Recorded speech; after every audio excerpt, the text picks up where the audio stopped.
참되우신 주님의 은총과 위로가 오늘 예배 가운데 함께 하시는 저와 여러분의 있기를 간절히 소망합니다. 오늘 새벽부터 계속 저녁부터 비가 좀 조금씩 왔었죠. 하늘이 구멍이 난 것 같아요. 하나님이 요즘에 시시때때로 이 적절한 곳에 내리신 걸 잠깐 좀 이제 편애하시는 것 같아요. 한 번에 몰아주신 것 같아가지고. 아침에 예배 자리 찾아오신 여러분의 걸음 얼마나 힘드셨어요. 그러나 그럼에도 불구하고 함께 예배하는 자리를 기억하고 하나님 앞에 나오신 여러분께 주신 주님의 은총이 늘 함께 하기를 간절히 소망합니다. 오늘은 여러분 24절기 절기 중에 어떤 절기인지 혹시 아세요? 중복은 절기라서 중복은 어제였습니다. 오늘이 무슨 절기가 있어요? 모르시는군요. 대서라고 합니다. 대서라는 말은 큰 더위라는 뜻이에요. 그러니까 사실은 제일 더운 절기가 24절기 중에 제일 더운 날이 바로 오늘입니다. 그런데 하나님이 오늘 비를 내려주셔서 제일 더운 날 지치지 않고 예배 자리에 나오실 수 있도록 인도해 주시지 않았나 싶습니다. 큰 더위라고 붙여진 이름답게 무더위가 요즘 아주 맹렬합니다. 매일매일 저녁에 잠 못 드시는 분 너무 많고 아침에 일어나도 왠지 몸이 찌뿌듯하고 그렇죠? 힘들죠. 많이들 어렵습니다. 예전에 농부들은요 이 무더운 날, 제일 더운 날, 1년 중에 가장 덥다고 말하는 이 대선날 뭘 했냐면 퇴비도 만들고 김내기를 했다고 합니다. 그러니까 이 절기상 대서가 딱 되면 농부들은 오늘 해야 될 일은 집을 메고 그 다음에 이제 퇴비를 준비하고 농사를 또 이렇게 한 걸음 나가야 된다 준비할 때였다라는 거예요.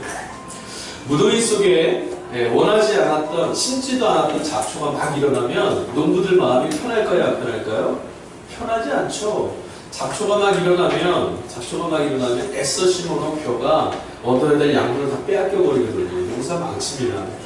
그래서 무더움에도 불구하고 농부들은 논에 들어가서 피를 막 뽑아야 돼요. 하나씩. 그러므로 한낮의 그 불볕더위 속에서도 김을 내주어야 하는 농부의 그 발걸음을 멈추지 않는 게 바로 이 대선날이었습니다. 그러고 보면 무더위에 육체만 느슨해지는 건 아닌 것 같아요. 그 논에다가 열심히 그 노를 갈고 물을 대고 모를 싣고 열심히 그 돌봤음에도 불구하고 피도 생기고 잡초도 생기고 하는 것처럼 우리의 육체뿐만 아니라 우리의 영혼, 하나님을 향한 우리의 신앙의 삶도 이때쯤 되면 많이 느슨해지는 게 일반인 것 같습니다.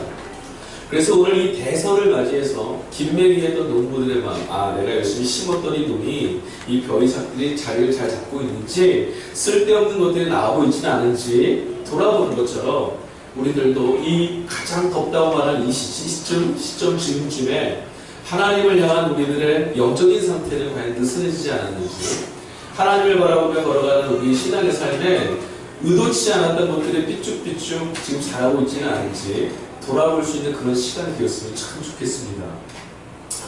대서가 여러분 너무 더운 날이라고 말씀드렸어요. 1년 중에 제일 더운 날이라고. 그런데 여러분 이렇게 덥다라고, 너무 덥다고, 너무 힘들다고 지쳐서 버리는 이 시간이 매일매일 여러분 힘들어, 어려워, 고통스러워 이런 말만 하시는 시간이 아니었으면 좋겠어요.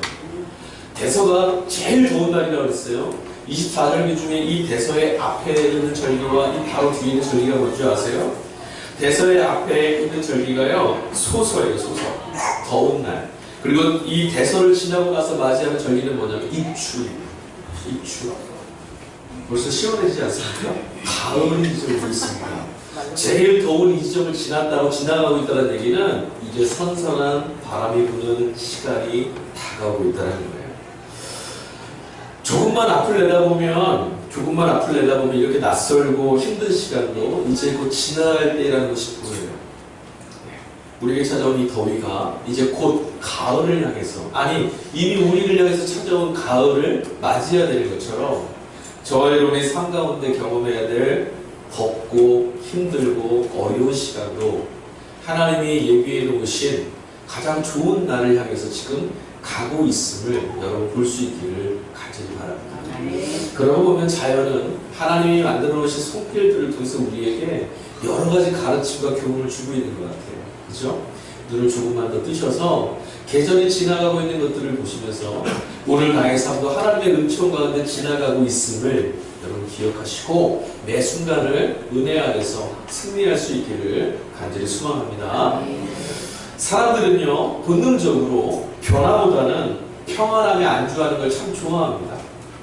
네. 아무리 도전적이고 모험심이 있는 사람이라 할지라도 자기의 삶의 그 바운다리가 무너지고 바뀌는 것을 좋아하진 않아요. 익숙해진다는 거예요. 사람들은 익숙해지는 것을 좋아합니다. 그리고 낯설어지는 것들을 싫어해요. 그래서 낯설어지는 것으로부터 벗어나려고 무엇인가 경험하는 것을 자꾸 익숙해지려고 노력합니다. 여러분, 우리의 이 모임은 어떻습니까? 여러분 처음에 교회 문을 열고 들어오셨을 때 다 낯서셨잖아요. 그렇죠? 교회도 낯설고 사람도 낯설고 예배도 낯설고 목사님의 설교도 더 낯설고. 그런데 여러분 이제 이 낯설음을 조금씩 지워왔습니다. 이제 익숙해졌어요. 사람들과 함께 얼굴을 마주보면서 축복 인사하는 것도 익숙하고 이 긴 설교를 듣는 것도 이제 익숙하시죠? 배우시고 빨리 끝내야 되는데. 낯설음은요, 왜 우리에게 필요할까요? 낯설다라는 말은 아직 경험하지 못한 내일이라는 말이에요. 아직 경험하지 못한. 그래서 더 친숙하지 못하여서 눈앞에 보이지 않는 내일이 막 두려워요. 불안해요. 낯설음의 단어의 그 감정은 뭐냐면, 경험하는 감정은 당혹스러움, 불안함, 이런 것들이 쓰여 있어요. 낯선 것들을 경험하기 위해서 우리에게 그래서 용기가 필요해요. 불안한 것들을 내 손에 잡으려면, 불안한 걸음을 걸어내려면 뭐가 필요하겠습니까? 용기가 필요하죠. 그러고 보니까 낯설다라는 말, 낯설음이라는 이 말 자체가요, 익숙하지 않은 것, 눈에 익지 않은 것이라는 말이기도 해요. 익숙하지 않으면 어떻게 되겠습니까? 서툴러지겠죠. 뭔가 하늘이 자꾸 서툴러요. 눈에 익지 않으면 어떻게 됩니까? 속도가 더딥니다. 그러니까 낯설다라는 말은요, 사실은 말만 듣고 보면은 조금 불편한 것들 뿐이에요, 그냥. 예, 조금 서투르고 조금 익숙하지 못한 일들. 그런데 그럼에도 불구하고 따지고 보면 별거 아닌데도 이 낯설음에 대한 우리의 감정은 늘 불편합니다. 다 불편해요. 아무리 외향적인 사람도 낯설음의 자리가 계속되면 지칩니다. 그리고 저도 그래요. 저는 굉장히 밝은 사람인데 의외로 굉장히 낯설음을 싫어하는 사람이에요. 안 들리시면 어쩔 수 없는데. 성도님들이 새로 오시면 이야 반갑다 그런데 어떻게 대해야 되지? 금방 낯설음을 합니다. 따지고 보면 낯설다라는 말은요, 우리 삶에 아주 많이 있어요. 나는 별로 낯설은 거 안 서러워합니다. 그냥 다 좋습니다 해도요, 사실은 우리 삶은 다 낯설음에 직면되어 있어요. 아이들은 새학기가 되면 새로운 선생님을 만나야 됩니다. 친구들도 새로 만나야 되고 공부할 책도 다 새롭습니다. 낯설음입니다. 그것이. 대학 신입생 때 어떻습니까? 대학교 들어갈 때 신입생은요, 기분이 무척 기대감이 많습니다. 그럼에도 불구하고 여전히 새로움에 대한 낯설음이 있습니다. 회사에 들어가는 신입사원은 어떻습니까? 야, 내가 회사에 취업을 했으라는 마음의 기쁨 그 이면에 내가 이제 새로운 땅에 새로운 사람들과 새로운 삶의 터전에 함께 되는 낯설음에 불안해합니다. 예, 그래서 회사 출근하는 전날밤은 잠을 잘 못 자요. 그래서 대학에 처음 들어가는 입학식 날 전날밤은 잠을 잘 못 자요. 그것뿐입니까? 여러분은 소풍 가시기 전에 전날밤 못했어요? 굉장히 잠을 잘 못 주무셨죠. 왜냐하면 내일에 대한 낯설음이 있어서요. 익숙하지 않은 사람. 그것뿐이 아니에요. 함께하는 이 교회 공동체도요, 늘 낯설음의 연속입니다. 우리는 모두 낯설음 가운데 살아가고 있는 사람들이에요. 그러고 보니까 낯설다라는 말은 또 다른 말로 어떻게 표현할 수 있냐면 처음이라는 말로도 대체할 수 있을 것 같아요. 우리가 처음 경험하는 것이기 때문에 낯설어하는 거예요. 2번, 3번, 10번 경험하면 낯설지 않아요. 익숙해지거든요. 낯설다라는 말은요, 낯이 익어진다라는 거예요. 우리의 낯이 누군가에게 익숙해지는 걸 낯이 익다. 나의 얼굴과 체면이 누군가에게 익숙해지지 않은 걸 낯이 설다라고 하거든요. 우리들이 살아가고 있는 매일의 일상은 어떤가 한번 가만히 생각해 봤습니다. 여러분, 누구나 가족이라고 하는 일정하고 익숙한 기반을 갖고 있으니까 나는 낯익은 삶을 살고 있다. 나는 늘 보는 사람들과 늘 함께하는 생활을 하고 있으니까 나는 낯익은 삶을 살고 있고 낯설은 삶은 별로 경험하지 못하고 있다. 그렇게 생각할 수 있어요. 하지만 이것도 사실은 아니에요. 우리가 살아가고 있는 이 시대는 우리들 모두를 사실은 낯설음의 자리로 내몰고 있는 세상입니다. 우리를 경험하게 되는 우리들의 일상 가운데 고통, 좌절, 상실감, 슬픔, 두려움 이런 무게들은요 사실은 어제 익숙했던 것들과 다르기 때문에 경험하는 거예요. 너무나 아프고 너무나 힘이 들 때가 있습니다. 두 발로 땅을 디디고 서 있는 것조차도 너무 힘들다라고 말할 수밖에 없는 그런 삶도 있습니다. 그리고 이렇게 서 있고 이렇게 살아가는 것이 얼마나 기적 같은 일인지, 이것이 얼마나 기적 같은 일인지 그렇게밖에 말할 수 없는 경험도 우리는 하고 있습니다. 충분히 예상했고 충분히 익숙해졌다고 생각했는데도 내일 우리가 마주해야 될 내일에 대한 우리의 마음은 때로는 절망감이 들 때도 있습니다. 왜냐하면 많이 익숙해진 매일이라고 생각했는데 내일은 아직도 낯설어서 그래요. 아직 우리에게 익숙하지 않은, 경험되지 않은 날들입니다. 이제는 상실감이나 박탈감도 허전함도 익숙해질 때가 됐습니다. 한두 번 겪는 것도 아니잖아요. 그럼에도 불구하고 수많은 이들을 떠나보낼 때 익숙해질만도 했는데 여전히 우리의 마음이 편하지 않습니다. 또 이제 익숙해질만도 했는데 이런 삶에서 다가오는 여러 가지 감정들, 어려움들, 상실감들 아직도 그 일들이 다가올 때마다 마음이 무너져 내리고 일어설 힘은 사라집니다. 낯섭니다. 우리들은 여전히 경험해야 하는 내일에 낯설게 살아가는 존재들입니다. 우리들 곁에 찾아오는 죽음에도 우리는 낯섭니다. 그래서 두렵습니다. 그 뒤가 무엇인지, 죽음이 찾아왔을 때 우리들은 어떤 자리에 서게 되는지 여전히 익숙하지가 않습니다. 많은 사람들이 우리 곁을 떠났을 때 우리는 익숙하다고 생각했는데 여전히 내게 찾아오는, 가장 가까운 데 찾아오는 죽음은 낯설은 단어입니다. 낯설음, 아까 제가 말씀드렸죠? 낯이 설어있다, 익숙하지 않다. 누군가에게 나의 체면과 나의 얼굴이 익숙해지지 않은 것을 우리는 어른들은 낯설다라고 했어요. 그렇다면 이 말만 그대로 사용하면 우리가 익숙해질 수 있는 것, 낯설은 삶에 내몰리지 않을 수 있는 방법은 뭐가 있냐면 우리를 마주 보아줄 수 있는 누군가와 함께 할 수 있는 것. 내 낯이 설지 않고 익을 수 있는 누군가와 함께 있다면 우리는 낯설은 삶으로부터 벗어날 수 있어요. 아주 어렵죠. 내일을 바라보면서 낯설음의 아픔을 경험하는 이유가 뭔지 아세요? 따지고 보면 우리의 삶에 익숙해질 누군가가 없다고 생각했습니다. 다시 말하면 함께할 사람이 없을 때 우리는 상황과 조건과 상관없이 늘 낯설어합니다.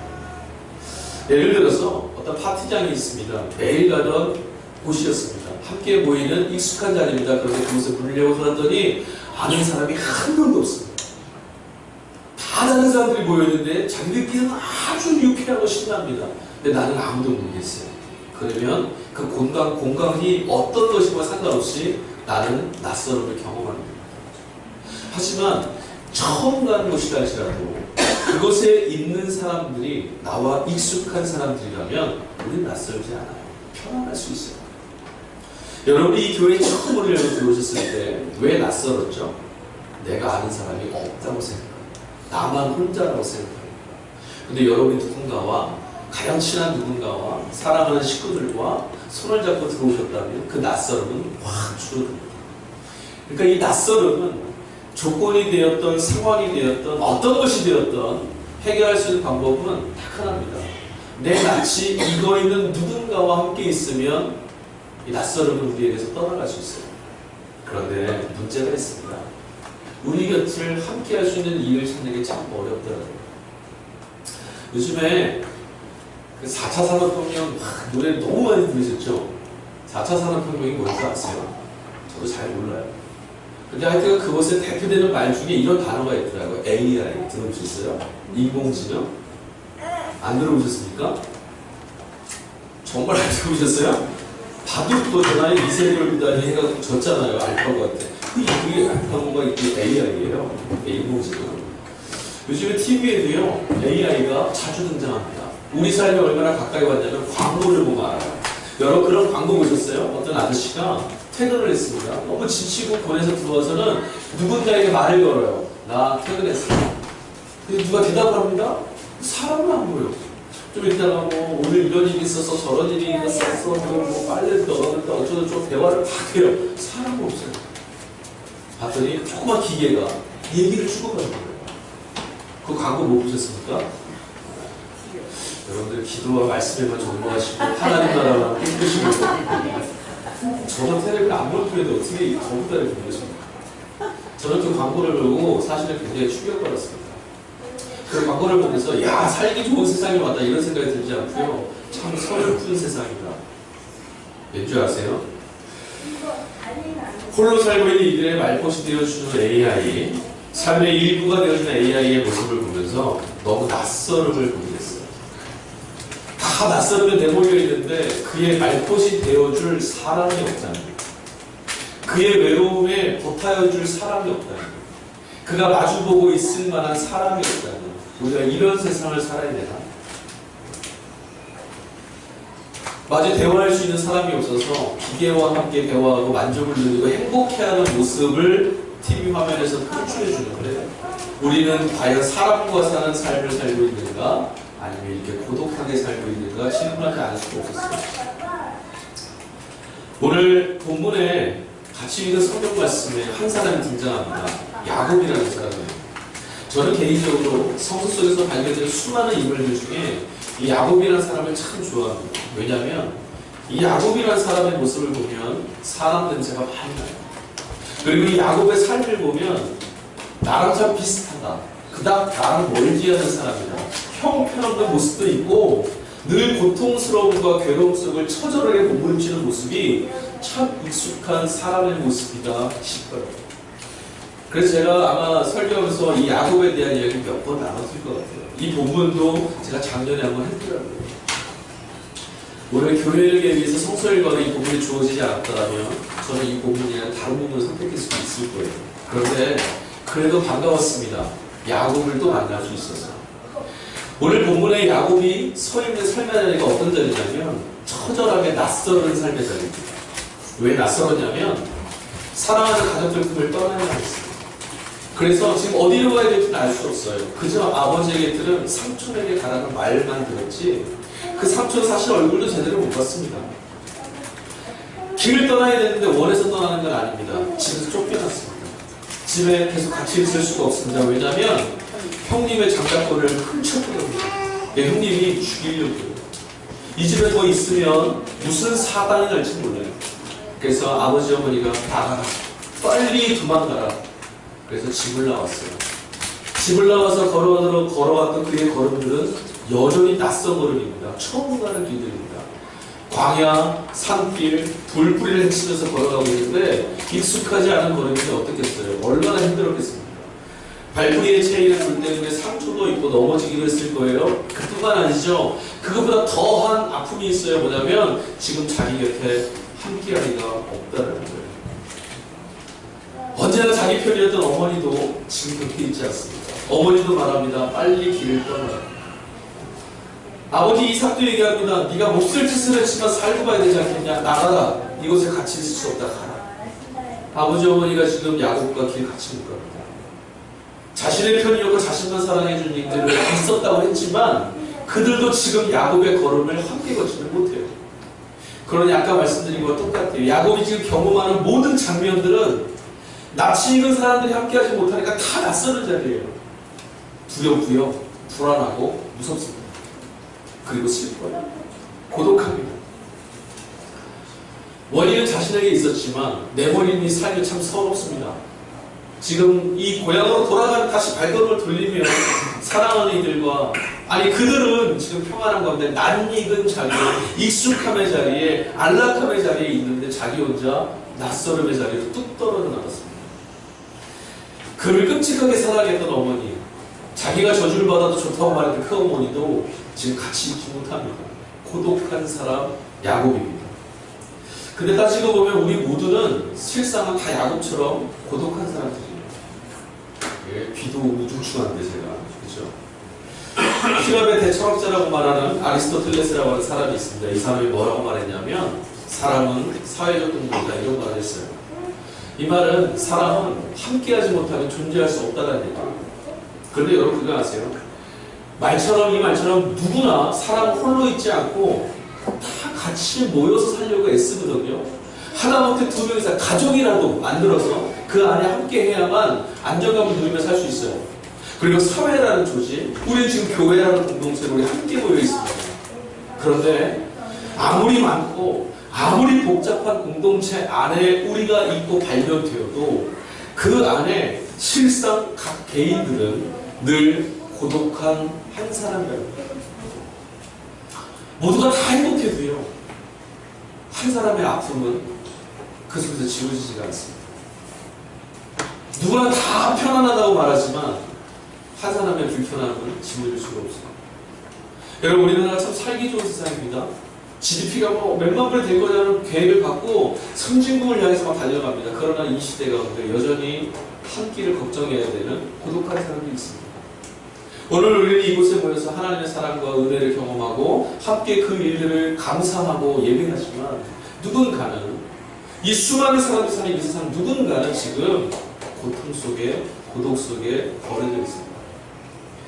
우리는 건강함을 이유로 오늘 매일매일 즐겁게 내가 원하는 것을 마음대로 움직이고 내가 하고 싶은 걸 할 수 있습니다. 그러나 누군가는 단 한 걸음 아니 손가락 하나도 자기 힘대로 할 수 없는 처절한 고독 가운데 버려진 사람이 있습니다.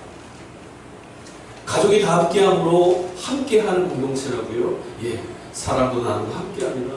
그러나 가끔 TV를 보니까 입도 볶음 못하는 자식 하나 누워있는 자식 때문에 가슴을 쓸어내리는 부모의 모습을 보게 되거든요. 그 부모나 병상에 누워있는 자녀나 고독하게 마찬가지입니다. 그러다 지금 보면 우리 모두 다 고독해요. 오늘을 함께라는 이유로 여기 모여있지만 우리의 삶은 다 각자의 몫의 삶입니다. 여러분의 삶이고 나의 삶이고 너의 삶입니다. 따로따로 살아가는 그런 삶입니다. 2번 채널 밑에 있습니다. 2번. 우리 한 사람 한 사람 살아왔던 걸음들이요, 사실은 다 각각의 이야기예요. 여러분의 인생의 지금까지 걸음에 같이 해줄 사람은 없었습니다. 그리고 또 우리가 앞으로 걸어가야 할 삶의 걸음도 마찬가지입니다. 죽음의 문을 열고 하나님 나라에 갈 때까지 우리는 모두 다 홀로 걸어가야 됩니다. 낯선 세상으로 내몰렸던 야곱이 하란으로 가는 그 길에 잠이 들었습니다. 얼마나 피곤한 나그네의 걸음이었겠어요. 그러니 잠이 들었는데 편했을까요? 안 편했죠. 몸도 마음도 지쳐 있었을 거예요. 게다가 성경을 보니까 그가 돌베개를 쥐고 잠을 들었다고 합니다. 돌을 베개 삼아 두고서 벌판에서 자고 있는 거예요. 참 불쌍해 보입니다. 참 안타깝습니다. 그의 가족은, 그의 고향에 식구들이 함께 있는데 혼자 낯선 곳에 내몰려 돌베개하고 자고 있는 야곱의 그 인생이 참 안타깝습니다. 그런데 야곱이 잠을 자고 있는데 꿈을 꿨어요. 꿈을 꾸고 무엇인가를 보게 됐습니다. 그리고 그 꿈 전체를 덮고 있는 이미지 하나가 성경에 그려져 있는데 그 장면을 제가 묘사하자면 사다리 하나가 그림 좀 보여주실래요? 야곱이 꿈을 꾸니까요, 하늘과 땅을 오르내릴 수 있도록 걸려있는 사다리가 하나 있었대요. 그리고 그 사다리 위로 천사가 오르락 내리락 하는 게 보였다고 합니다. 이 그림은 굉장히 유명한 사람이 그린 거예요. 제가 그린 그림은 아닙니다. 마르크스 샤갈이라는 사람이 그린 그림인데요. 야곱의 꿈이라는 작품이 훨씬 더 유명한데 야곱의 사다리 위에서라는 작품이에요. 많이 익숙하지 않은 작품일 수 있어요. 그런데 이 작품을 그리면서 그 샤갈이요, 자신을 야곱처럼 비슷한 인생을 살고 있다고 생각을 했고 이 작품에 대한 시도 적었어요. 제가 그 시를 하나 좀 읽어드릴게요. 이 샤갈이 쓴 거예요. 그 화가의 샤갈. 내가 살고 있는 세계는 닫혀있다. 빛은 사그러지고 밤이 다가온다. 나는 어느 곳에 나의 색들을 감출 것인가. 눈물, 그것이 쏟아지는 곳으로 마지막 기쁨, 마지막 시선이 내 형제들의 나라에 닿아 있고 나는 그들을 향해 올라가고 내려온다. 야곱의 사다리에 대한 나의 꿈은 마치 내가 십자가를 잡아당기는 것처럼만 보인다. 오랫동안 지쳤던 나의 그림은 노래하고 하늘과 땅 사이에서 울고 있다. 묘지에 흩어져 있던 나의 모든 그림은 불 꺼진 양초 냄새가 올라오고 있다. 도처에 뛰어다니는 죽음 음악가들, 그들은 고인들의 기도를 읊조리고 있다. 작품만 봐도 그런데 시를 보니까 더 처연하고 불쌍하고 안타깝습니다. 고독함. 자기 혼자 하늘을 닿으려고 오르락내리가 그들에게 다가가려고 하늘의 십자가를 끌었다기로 몸부림치는데 땅에서는 불 꺼진 양초에 그을음이 올라오고 죽음을 덮은 음악가들은 죽은 자들을 위한 기도를 읊조리고 있대요. 자신의 삶은 이 세상에 있는 많은 사람들에게 있어서 함께 살아가는 세상 속에서 죽어있는 자와 같이 고독하다는 말이죠. 야곱이 직면하고 있는 하란을 향해 나아가고 있는 땅은요, 사실은 버려진 곳입니다. 그는 철저하게 그곳에 버려져 있기 때문에 그 땅은 버려진 땅일 수밖에 없습니다. 그는 함께 소통할 수 없는 땅으로 지금 내몰려 있습니다. 그곳에는 탈출구도 없습니다. 어디로 향해서 누구를 만나서 자신의 이 인생이 다시 열려질 수 있을지 장담할 수 없습니다. 여전히 주변에 사람들은 많이 있어요. 아버지도 있고 형제도 있고 많은 이웃들도 있을 것입니다. 그러나 지금 야곱은 내몰린 고독 가운데 있습니다. 오늘 우리도 저마다 무게를 끌어안고 내몰려서 지금 살고 있지는 않습니까? 여러분 각자의 삶의 무게가 얼마나 무겁습니까? 그리고 여러분이 짊어지신 그 무게를 과연 누구와 함께, 낯이 익은 누구와 함께 나누고 계십니까? 누구도 이 고독의 자리가 익숙함으로 다가오지는 않습니다. 아까도 말씀드렸지만 고독은, 낯설음은 언제 경험해도 익숙하지 않아요. 그런데 낯설음과 절망의 땅에서 지치고 고나여서 잠이 드는 그의 꿈에 하나님이 찾아오셨습니다. 사랑하는 가족도 함께할 수 없었던, 목숨을 걸고 너의 인생을 내가 저주를 받아도 너 복받게 하겠다고 말했던 어머니도 함께할 수 없었던 그의 그 내버려진 땅에 하나님이 찾아오셨어요. 그리고 하나님이 야곱에게 말씀을 하셨는데 두 마디 메시지입니다. 아주 짧고 강렬한 메시지입니다. 그 두 마디는 오늘 본문 속에 나와 있습니다. 딱 이 말이에요. 나는 너의 조상 아브라함과 이삭의 하나님. 그 말씀과 또 하나 메시지는 뭐냐면, 내가 너에게 허락한 것들을 다 이룰 때까지 나는 너의 곁을 떠나지 않겠다. 나는 너의 곁을 떠나지 않겠다. 사랑하는 어머니는 그에게 너 복받게 하기 위해서 내가 희생을 감수하겠다 했지만 야곱과 함께 하고 있지는 못합니다. 그런데 오늘 버려진 그 땅에서 만난 하나님이 야곱에게 이렇게 말씀하십니다. 내가 너와 함께하겠다. 할아버지, 아버지가 낯설은 인생의 길을 걸어갈 때 동행해 주셨던 그 하나님이, 이야기로만 말로만 들었던 그 하나님이 지금 이 야곱을 찾아왔습니다. 어디로요? 낯선 땅으로. 버려진 낯선 그 벌판으로 그 하나님이 지금 만나주러 찾아왔습니다. 그 이전까지 할아버지 하나님이었을 뿐이고 아버지 하나님이었습니다. 그런데 지금 야곱은 나의 곁에 동행해 주시는 하나님을 만나게 됐습니다. 너를 떠나지 않겠다, 즉 너와 함께 하겠다라고 하는 하나님의 음성을 듣습니다. 낯설음의 땅, 고독과 암담한 현실에 내몰린 그에게 하나님이 내가 너의 길벗이 되어주고 동행이 되어주겠다라는 말씀을 하십니다. 야곱에게 있어서 하나님의 함께하심이, 내가 너와 함께한다는 그 말씀이 더 큰 감동이 될 수밖에 없었던 것은 하나님이 야곱 자신이 어떤 사람인지 잘 아시는 분에도 함께하겠다고 해주십니다. 더 감동일 수밖에 없는 거예요. 야곱이 지금 죄를 짓고 도망가는 거예요. 율법에 따라서 장자에게 주는 축복을 도둑질했어요. 하나님이 약속의 첫째 열매들에게 주시는 권리를 훔쳤습니다. 하나님의 것들을 어겼습니다. 죄인입니다. 그런데 하나님이, 죄인임을 잘 아시는 하나님이 그에게 찾아와서 다른 사람들은 너를 사랑했던 이들도 너와 함께 못하지만 나는 너와 함께 하겠다 말씀하십니다. 야곱은 낯설음의 그 벌판에서 자신을 용납하는 하나님을 드디어 만나게 됐습니다. 잠에서 깬 야곱의 첫 번째 반응을 성경은 이렇게 말하고 있습니다. 그가 일어나서 이곳에 하나님이 계셨구나. 그래서 자신이 누웠던 돌베개를 쌓고 단을 쌓았다라고 얘기합니다. 이정표를 세웠습니다. 하나님이, 이야기로만 듣던 하나님이, 나에게 아무런 도움이 될 수 없었던 할아버지와 아버지의 하나님이, 내 삶에 동행하는 나의 곁을 지켜주는 길거친 하나님이 이곳에 계셨구나. 가장 익숙했던 곳에서 하나님 못 만났거든요. 그런데 지금 버려진 낯선 땅에서 드디어 그 하나님을 만났습니다. 그래서 그가 이정표를 세웁니다. 이제부터 나는 혼자가 아니야.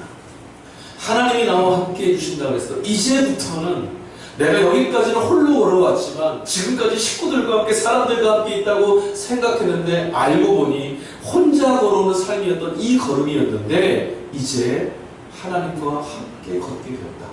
그래서 이정표를 세운 거예요. 이제 하나님과 함께하는 길이라면 그 길은 늘 새로움이라는 단어로, 기대감이라는 이름으로 그에게 다가오게 됩니다. 지금 이 이정표를 세우기 이전까지 그의 걸음은 낯설음의 길이었습니다. 두려움의 길이었고 절망의 길이었고 좌절의 길이었습니다. 바뀌었습니다. 새로운 길, 새로운 시작에 대한 이정표가 이곳에 세워졌습니다. 하나님이 찾아와 주신 그 자리에서 야곱은 낯설음의 인생의 길에서 지금 비로소 구원받았습니다. 혼자 걸어가야 되는 인생의 이 고독의 길 속에서 드디어 구원받았습니다. 영원히 함께 해줄 길벗을 만났거든요. 그런데 시간이 한참 지나서, 이 본문의 시간이 한참 지나서 구약의 역사가 끝맺을 때쯤 되어서 한 사람이 다시 나타납니다. 누구냐면 바로 예수입니다. 예수를 통해서 하나님과 우리 사이에 야곱이 보았던 그 사다리가 다시 놓여지게 됐습니다. 야곱이 목격했던 사다리를 통해서 하나님은 나의 일이 너에게 이루어질 때까지라고 하는 시간적인 조건, 관계의 조건을 거시고 찾아와 주셨는데 예수의 전 인격과 삶을 통해서 놓으신 다리를 통해 찾아오신 하나님은 우리에게 조건을 말하지 않습니다. 그리고 우리에게 언제까지 너와 함께 하겠다는 말씀도 하지 않습니다. 뭐라고 하셨냐면 내가 너희와 영원히 함께 하겠다. 야곱이 만났던 하나님, 구원의 하나님이었고 야곱은 그때 감격스러웠고 그는 너무나 행복했습니다. 그러나 그 하나님은 조건이 있었어요. 내일을 이룰 때까지. 그래서 성경 본문을 보면 야곱은 마지막 그의 인생이 끝나는 창세기 48장 넘어서까지 계속 뭐가 있었냐면 늘 불안했어요. 늘 불안했어요. 생각해 보십시오. 사랑하는 아들 요셉이 죽임당했다는 소식을 들었을 때 야곱은 뭘 생각했을까요? 내 인생이 이렇게 망가지는 걸 보니 하나님이 나한테 이루실 일들이 이미 다 마치시고 떠나셨나 보다. 나는 버려졌다. 나는 또 낯설음의 인생 가운데 버려졌다. 그렇게 생각하지 않았을까요? 야곱은요 정말 쓰고 고통스러운 인생을 보냈습니다. 죽을 때까지. 마지막 순간에야 하나님 나와 함께 계셨구나 다시 경험해요. 요셉이 살아있음을 발견하고. 그때까지 야곱은 늘 불안했어요. 나와 함께 하신다는 하나님이 언제 일을 마치고 떠나실지 몰라요. 오늘 성서일과 두 번째 독서로 주어진 제2독서 서신서 본문은 로마서 말씀이에요. 로마서 8장 12절에서 25절까지 말씀입니다. 내용은 이거예요. 하나님께서 예수 그리스도 안에서 우리에게 양자로 삼아주셨다. 우리를 하나님의 자녀로 삼아주셨다라는 말씀이에요. 그래서 우리가 하나님을 아빠, 아버지라 부를 수 있게 되었다. 그 부분입니다. 내 일을 이루기 위해서 찾아오셨던 하나님이었습니다. 그런데 이제 낯설음의 자리에 놓인 사다리는 제한도 조건도 이제 없어져 버렸습니다. 영원한 관계에 다리가 놓여졌어요. 어떤 목적을 이룰 것들을 조건 삼아 찾아오셨던 자리가 아니라 이제 너는 내 자녀이고 나는 너의 하나님이다. 나는 너의 아버지가 되겠다는 관계를 찾아주셨어요. 이건 끊어질 수가 없습니다. 이거는 시간의 제한도 받지 않고 장소의 제한도 받지 않는 관계입니다. 조건을 말할 수 없는 아버지와 자녀의 관계의 다리가 그리스도 예수를 통해 세워졌어요. 양자가 된다는 것이 무엇인 줄 아십니까? 이전까지의 모든 걸음을 이제 떠나는 거예요. 이전까지 골곡지고 왜곡되고 슬프고 자갈밭 가시밭길에서 넘어지고 깨어지고 낯설음 속에 내몰린 삶이어서 괜찮습니다. 이제 양자가 되어서 된다는 것은 지금까지 홀로 걸어왔던 걸음을 떠난다는 거예요. 새로운 걸음으로. 이전까지 가지고 있던 신분도 떠나는 겁니다. 이전까지 갖고 있던 관계도 청산해야 합니다. 이제 새로운 관계로, 새로운 길거리로, 새로운 걸음으로 나아가야 됩니다. 양자가 된다는 건 그런 것입니다. 하나님이 우리를 양자로 삼아주셨어요. 그리스도 예수로. 그렇다면 이전까지 우리가 종노릇하고 우리가 자녀된 것처럼 살아왔던 이 세상에서 경험한 모든 걸음을 이제 청산된다는 겁니다. 이전까지의 낯설었던 모든 걸음이 하나님이 내가 너의 아버지가 되겠다는 말씀, 그 사다리 안에서 이제 우리에게서 떠나가는 자리가 됐습니다. 야곱은 아까도 말씀드렸지만 참 불안한 인생을 살았어요. 늘 불안했습니다. 늘 익숙하지 않은 삶, 내가 이 관계를 누려도 되는지, 정말 하나님이 내 곁에서 영원히 계실 수 있을까? 하나님이 떠나실 때가 언제일까? 내 안에서 당신의 뜻을 다 이루실 때가 언제일까? 그러면 나는 또 내몰려 살아야 되는데, 나는 또 고독 가운데 살아야 되는데, 그때가 언제일까? 불안해졌죠. 여러분, 우리 전래동화 중에 그 전래동화 아세요? 햇님 달림 이야기 아십니까? 오누이가 호랑이한테 쫓겨다니다가 하늘을 향해서 막 빌죠. 살려주세요. 그래서 동화줄을 좀 내려주십시오. 그때 하늘에서 동화줄이 쫙 내려와서 그 동화줄을 붙잡고 하늘로 올라갔다. 호랑이는 어떻게 됐습니까? 호랑이가 이게 참 대단한 용물이에요. 계속 빌었답니다. 그래서 밧줄을 좀 내려주십시오. 그때 하늘에서 밧줄이 내려왔어요. 어떻게 됐죠? 밧줄을 잡고 올라가다가 올라갔나요? 떨어졌습니다. 끊어졌어요. 왜요? 썩은 밧줄이었거든요. 단절됨이 익숙한 세상, 낯설음의 세상에서 우리가 붙들 수 있는 것은, 우리가 이 자리부터 벗어날 수 있는 것은 하나님이 우리를 찾아봐 주시고 우리를 잡아주시고 우리를 자녀로 이끌어 주실 때만 벗어날 수 있습니다. 예수 그리스도를 통해서 놓여진 이 다리를 건너야만 우리는 고독의 자리로부터 벗어난 삶을 살 수 있습니다. 예수 그리스도를 통한 이 줄을 잡을 때 우리는 하나님의 자녀된 이 고독이 아닌, 낯설음이 아닌 함께 하시는 하나님과의 길벗된 삶을 살 수 있어요. 근데 이 근거가 어디 있습니까? 밧줄을 힘있게 잡고 있었던 오누이에게 있었습니까? 호랑이도 밧줄을 힘껏 잡고 있지 않았겠습니까? 오누이보다 더 힘이 좋았겠죠. 근데 왜 떨어졌죠? 붙잡은 게 달랐거든요. 우리의 삶에 구원이 될 수 있는 것은 우리에게 있지 않습니다. 우리가 얼마나 세게 붙잡았냐에 따라서 우리가 이 삶으로부터 벗어나고 구원을 얻고 해방을 누릴 수 있는 게 아니에요.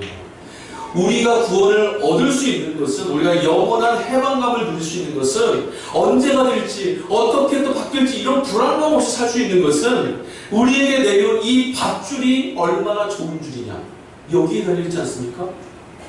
하나님이 그 아들 예수를 통하여서 우리에게 찾아오셨습니다. 그 길을 통하여서 우리와 소통하시겠다고, 그 길을 통해서 내가 너와 함께 하겠다고 찾아오셨습니다. 이 줄은 끊어지지 않습니다. 이 줄은 어느 날 갑자기 없어지지도 않습니다. 이 줄은 우리가 붙잡아서 영원히 하나님과 동행할 수 있는 길입니다.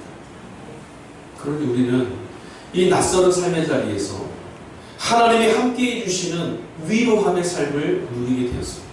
우리는 자녀입니다. 여러분, 우리는 그리스도인이라고 불립니다. 예수를 가로질러 하늘에 잇대어서 살고 있는 사람들입니다. 예수를 가로질러서 우리는 하나님 나라로 가는 사람들입니다. 낯설음의 땅을 방황하는 자들이 아니라 우리에게 분명히 보여진 한길을 통한 목적지를 향해 가고 있습니다. 이 땅에 살고는 있지만 우리는 나그네가 아닙니다. 우리는 이 땅에 살고 있지만 고독한 자도 아닙니다. 우리는 하나님이 함께 하시는 그의 자녀입니다. 이제 내일 우리들이 경험하고 만나야 되는 삶은 어떤 의미를 갖고 우리는 마주해야 됩니까? 여전히 고독한 삶으로, 여전히 낯선 삶으로, 여전히 불안한 삶으로 그렇게 맞이해야 될까요? 아니, 그렇지 않습니다. 오늘 우리가 이 자리에서 새로운 이정표를 세워야 됩니다. 야곱이 꿈에서 깨어서 돌베개를 이정표 삼아 하나님이 이곳에 계셨다. 이제 내가 걸어가는 걸음은 하나님과 함께하는 걸음이다라고 했던 것처럼 오늘 저와 여러분들이 이 예배를 통해서 하나님이 나의 아버지시다. 지금까지 오늘 이 예배 자리에 나오기까지 지치고 고난해서 헉헉하며 살아왔던 이 걸음에 하나님이 함께해 주시는 삶으로 난 다시 걸어갈 수 있다. 우리의 삶은 이제 예수로 인한 새로운 이정표로 세워져 있습니다. 오늘 이곳에 그리스도 예수의 머릿돌이 우리의 삶의 이정표로 세워져 있습니다. 뭐라고 새겨져 있습니까? 내가 너와 영원히 함께하겠다. 우리는 이제 이 낯설음의 땅과 하늘 아버지와의 사이를 이어주는 사다리, 가장 견고한 사다리, 언제나 함께 하심을 발견할 수 있는 사다리를 걷고 있습니다. 그 이름은 예수 그리스도입니다. 예수님이 그렇게 사셨던 것처럼 하나님의 자녀가 되었다는 것, 하나님의 양자가 되어서 살아가고 있다는 것은 이제 우리도 낯설음의 자리가 함께하고 있는 자리를, 낯설음의 자리를 함께하고 있는 자리로 바꾸는 자가 되어야 된다는 말이에요. 우리는 함께하여서 존재하는 자들입니다. 우리는 혼자 고독 가운데 있는 이들이 아니라 하나님과 함께하고 예수님과 함께하고 하나님의 자녀들과 함께하는 사람들입니다. 그때만 우리는 존재할 수 있습니다. 그래서 우리는 이제 누군가의 낯설음의 삶, 고통과 눈물과 좌절과 절망으로 덮인 그 낯설음의 삶을 낯이 익은 삶으로 단절된 세상을 하늘과 연결되는 사다리를 놓아주는 사람들로 살아내야만 합니다. 누군가 낯설은 삶의 자리에 여러분 찾아가셔서 그의 낯이 익을 수 있도록 그 앞에 마주보고 서리시면 됩니다. 그의 상대가 되어주시면 됩니다. 그에게 그렇게 말씀해 주시면 됩니다. 하나님이 당신과 함께 하십니다. 기억하십시오. 사다리. 이 사다리를 통해서 우리는 다른 세상으로, 이 단절된, 우리가 살아가는 이 단절 속에 살아가는 이 세상이 아니라 열려있는 하늘을 향해 나갈 수 있게 됐습니다. 이 사다리 하나님이 도와주셨고요. 이 사다리를 통해서 주님이 말씀하십니다. 나는 너와 영원히 함께하리라. 우리와 함께 하시는 하나님과 더불어 매일매일 삶 가운데 기쁨과 평안함과 낯설음이 아닌 위로와 평안을 누리는 여러분의 삶이 되시고, 또 여러분이 그렇게 계심으로 사람 사이에 다리를 놓아주시고 사람과 하나님 사이에도 다리를 놓아주실 수 있는 그런 사람이 되기를 주님의 이름으로 간절히 축원합니다. 기도하겠습니다.